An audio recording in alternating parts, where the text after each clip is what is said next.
dedutiva para resolver um problema real, que é a crise hídrica. Pode passar transparência. Eu aprendi a metodologia dedutiva através dos livros do Dr. Antônio Marques e vou tomar a liberdade de usar as figuras do livro dele, Farmacologia Clínica. Pode passar transparência.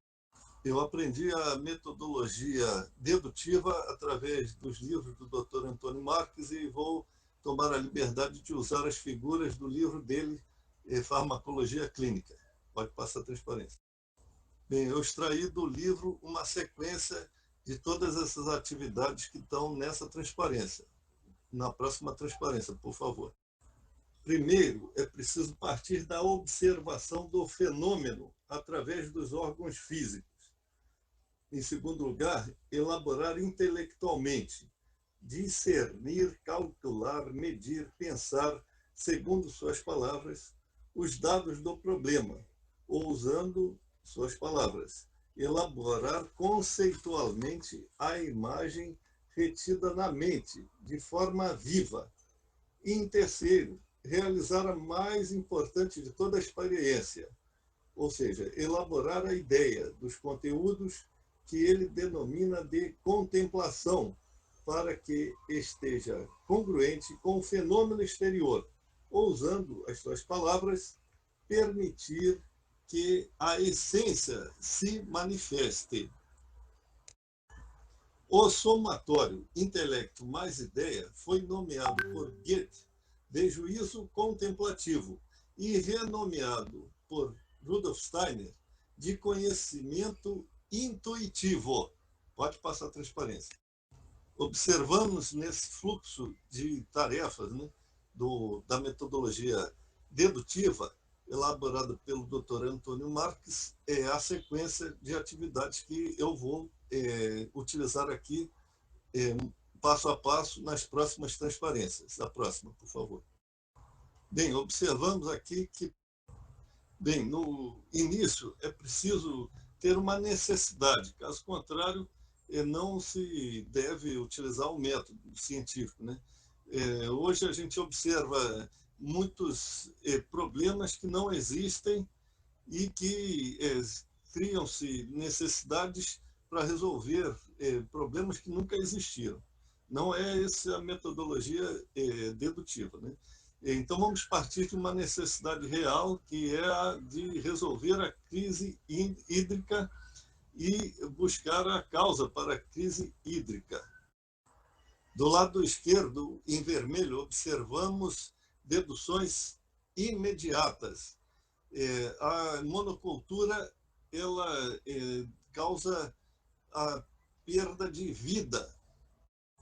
Uma demonstração dessa perda de vida é o que eu observei em Ribeirão Preto, quando mudei para lá em 1987 e deparei com uma terra bastante vermelha e cheia de vida e que manchava até as nossas roupas de tanto ferro que estava incorporado nela.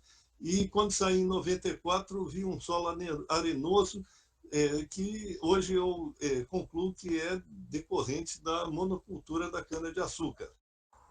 Podemos utilizar como axioma de dedução imediata o fato de que, sem vegetação, os rios secam. Aqui no Rio de Janeiro, na cidade do Rio de Janeiro, D. Pedro II resolveu o problema de falta de água reflorestando o que antes era lavoura de café, monocultura de café, e hoje é a maior floresta urbana mundial, que é a Floresta da Tijuca. Toda ela reflorestada e resolvendo o problema da crise hídrica do milênio passado aqui do nosso país, né?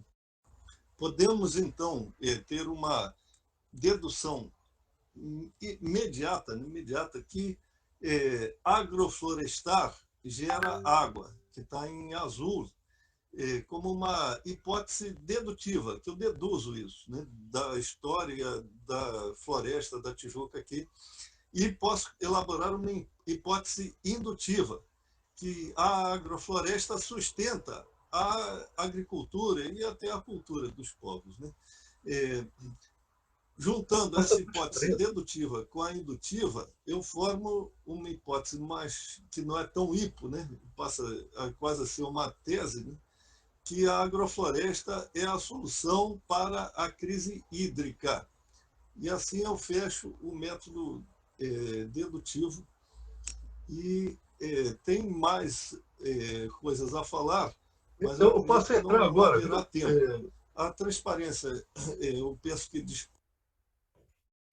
Posso entrar só Giuseppe, compartilhar a tela. Eu preciso compartilhar porque a transparência não foi para frente.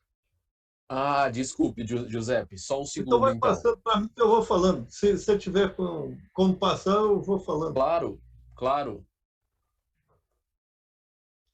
Então, a minha hipótese dedutiva é que a gente precisa reflorestar, mas não com monocultura, compreendeu? Aí passa a transparência para a hipótese indutiva, que é uma indução que eu tenho. A floresta sustenta a agricultura, né? Mas também a cultura, tendo visto que os povos indígenas têm uma cultura que é sustentada por essa floresta biodiversa, né? E juntando a hipótese dedutiva com a indutiva, eu crio então uma tese de que a agrofloresta é a solução para a crise hídrica. Se puder passar mais outra transparência, eu vou dando sequência aí. Eu baseio isso em outros fatos. Se puder me auxiliar passando. Olha só, o nosso território é privilegiado, tendo visto que nessa latitude, longitude, nessa faixa, né, nós temos na Austrália deserto, na África do Sul deserto, lá no Chile também deserto, na Patagônia. Então, passa a transparência, por favor. Tem alguma coisa especial aqui, e se fala muito que é a floresta que gera a água, mas não é a fotossíntese da floresta, porque a fotossíntese ela quebra a água, ela pega o hidrogênio da água do subsolo e liga ao CO2 formando hidrocarboneto e libera o oxigênio para fora, que vai ter a sua polaridade oposta na respiração celular. Pode passar a transparência, que vai ficar mais claro, assim, nessa simbologia fica claro. Que passa mais uma que eu mostro de onde sai a água. Bom, depois eu falo nisso, mas observe como é que pode nascer água numa região tão alta assim da chuva. Aonde fica armazenada essa água? Lá na nascente de São Francisco. Eu já fui nadar lá, impressionante como que nasce água assim do nada sem chover. É um poço enorme, bem escuro e bem profundo. Eu tentei chegar no fundo mergulhando, não consegui, é muito profundo, e depois nadei 1 quilômetro assim, da nascente assim, até a Cascadanta, a água clarinha, e é impressionante, sem chuva, como é que vem tanta água? Pode passar. Então, eu chego à conclusão que deve ter um monte de ser respirando lá no meio daquela floresta, que não é tão exuberante assim, que vai sintetizando a água. A floresta ela está quebrando a água, está vendo? Pela fotossíntese lá embaixo. E essa água vai ser gerada quando a gente respira. Hoje em dia está fácil de entender isso, porque todo mundo de máscara com óculos vê a condensação da água da respiração nos óculos, né? Pode passar. Bom, a energia, então, a gente vê que só vem do Sol, né? Os hidrocarbonetos gerados pelos fotossintetizantes geraram o petróleo e o gás natural, o carvão mineral, que a gente perdulariamente está jogando para a atmosfera aí, CO2, queimando a poupança energética que os fotossintetizantes fizeram ao longo de milhões de anos. Pode passar. E agora, quando a gente converte energia, seja do petróleo, de qualquer fonte, e distribui na população mundial, a gente vê que ela não está uniformemente distribuída. A gente vê que na Etiópia, apesar de ter uma incidência solar alta, se oferece baixo quilowatt-hora para cada habitante. enquanto a Austrália, Estados Unidos e Canadá têm uma abundância de quilowatt-hora. A gente observa que na Etiópia, se a gente fornecer mais 1 kWh, melhora muito a qualidade de vida, porque eles vão poder conservar o alimento numa geladeira, vão poder usar máquinas elétricas para fazer ferramentas. Já na Austrália, os Estados Unidos, Canadá, não adianta dar mais quilowatt, que só vai piorar a situação de vida, no meu entender, que é mais uma televisão ligada para falar besteira no ouvido deles. Pode passar a transparência. Bom, qual é a solução para a gente aproveitar melhor a energia solar? Na minha opinião, é a fotovoltaica, mas tem um problema, né? Atualmente, a gente só coloca os módulos no telhado numa inclinação fixa, ele não acompanha o que a gente tem a ilusão, que é o Sol girando em torno de nós. Pode passar, se der tempo, eu vou até o final. Se a gente sair da Terra e observar, que a linha que liga o centro da Terra ao Sol se desloca muito lentamente. Leva 1 ano para mudar 360 graus a inclinação. Enquanto o giro da Terra é 24 horas para dar 360 graus. Pode passar a transparência. Esse equipamento que está aí embaixo chama giroscópio. Ele é muito utilizado em submarinos para determinar a posição, tendo em vista que o sinal de GPS não adentra a água salina, né? Pode passar a transparência, que é através desse equipamento que, além de eu acompanhar o Sol, vou poder armazenar energia. Então, eu vou sair do sistema atual, que são baterias que têm um tempo de vida muito curto, para essa forma de armazenar energia mecanicamente. Pode passar. De tal maneira que eu boto esse giroscópio, né, essa massa girante, apontada para o Sol. Quem já fez aquela brincadeira de rodar um pneu de bicicleta percebe como é difícil tirar o eixo da posição original quando ele está com uma massa girante. Pode virar a transparência. A ideia, então, ao invés de usar mancais para os 3 eixos, os 3 graus de liberdade dessa massa girante, é usar uma cuba esférica com mercúrio. E de onde viria esse mercúrio? Pode passar aí a transparência, que esse mercúrio estaria entre uma cuba metálica e outra, conduzindo eletricidade. Pode passar a transparência para mostrar que, com isso, a gente teria resolvido o problema da logística reversa das baterias, que é muito complicado, né? Principalmente as que são estacionárias, diferentes dessas de carro, que estão sempre chacoalhando, então você não precisa se preocupar com a placa polar, e a gente vai ter um tempo de vida maior com esse sistema de armazenar energia assim, com massa girante. Pode passar a transparência.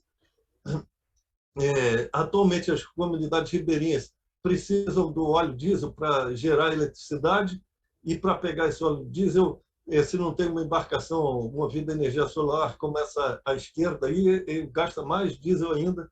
E pode passar a transparência. De tal maneira que a ideia é utilizar esse mercúrio, que é um problema na mineração do ouro, e também na minha área de eletricidade, com lâmpadas de vapor de mercúrio, minuterias, e na área de medicina, né, nos termômetros a mercúrio, que ainda existem muitos, gera problema para a gente tratar esse mercúrio. Pode passar para frente. Bom, a ideia é o seguinte: eu vou trabalhar com um aproveitamento maior da potência que o Sol pode jogar dentro da... não, volta a transparência, por favor. Lá olha só, em vermelho seria a inclinação dessa curva aí, seria a potência do sistema com uma inclinação fixa no telhado, né? E aí em verde é acompanhando. É pouca diferença de inclinação, mas se eu percebo que eu posso usar esse sistema de armazenamento por muito mais tempo que a bateria, né, a energia total dá um retorno financeiro muito maior. A outra transparência é mais uma brincadeira, falando que a potência trabalha sobre o tempo, né, e as pessoas mais velhas têm menos potência, mas fazem o mesmo trabalho, só que um tempo maior. Tem aí os meus contatos. Pode passar outra transparência, que Bom, o doutor Antônio Marques fala muito do conselho, e aí eu brinco com ele que tem um provérbio alemão que fala que se conselho fosse bom, ninguém dava, vendia. Aí pode passar outra transparência. Eu estou vendendo meu peixe aqui. Tem esse projeto eu apresentei para a NASA, não consegui vender, mas pelo menos uma forma de gerar energia aí para a clínica Santana. Eu já tenho projetos, tenho umas fotografias aí como é que ficaria o estacionamento e os módulos fotovoltaicos. Bom, eu encerrei, que eu já falei demais.